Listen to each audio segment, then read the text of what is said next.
எனது நோன்பு. அன்பார்ந்த பெற்றோர்களே, நண்பர்களே, தவக்காலத்தில் நான் என்கின்ற சிந்தனை வழியாக உங்களை சந்திப்பதில் மகிழ்ச்சி அடைகிறேன்.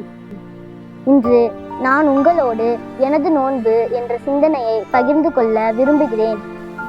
நோன்பு என்பது உண்ணாமல் இருந்து இறைவனின் இரக்கத்தை பெற விளையும் ஒரு முயற்சியே. நினிவே நகர மக்கள் யோனாவின் அறிவிப்பை கேட்டதும் நினிவேயில் அரசன் முதல் அனைத்து மக்களும் மற்றும் ஆடு மாடு முதலிய விலங்குகளும் சாக்குடை உடுத்தி நோன்பிருந்தனர். கடவுள் அவர்களின் நோன்பினை கண்டு தன் மனதை மாற்றி அந்நகரை அழிக்காமல் இரக்கம் கொண்டார். எனவே நோன்பின் மூலம் இறைவனின் இரக்கத்தை பெற முடியும்.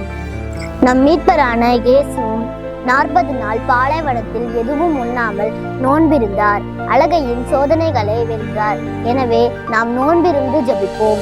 இறைவனின் இரக்கத்தை பெற நம்மை நாமே தகுதிப்படுத்திக் கொள்வோம். இதனையே நாம் தவக்காலத்தில் ஒரு சந்தி என கூறி நோன்பிருக்கிறோம். திரு அவையின் ஒழுங்குமுறைகளும் திரு அவை குறிப்பிட்டுள்ள நாட்களில் இறைச்சி உண்ணாதிருக்க வேண்டும்.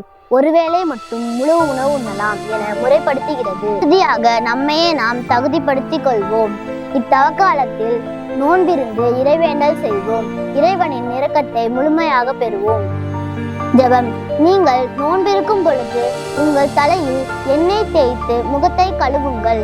அப்பொழுது நீங்கள் நோன்பிருப்பது மனிதருக்கு தெரியாது, மாறாக மறைவாக இருக்கின்ற உங்கள் தந்தைக்கு மட்டும் தெரியும் என்று சொன்ன இயேசுவே, இத்தவக்காலத்தில் நாங்களும் எங்கள் குடும்பத்தாரும் நோன்பிருந்து இறைவேண்டல் செய்ய அருள் தாரும். ஆமேன்.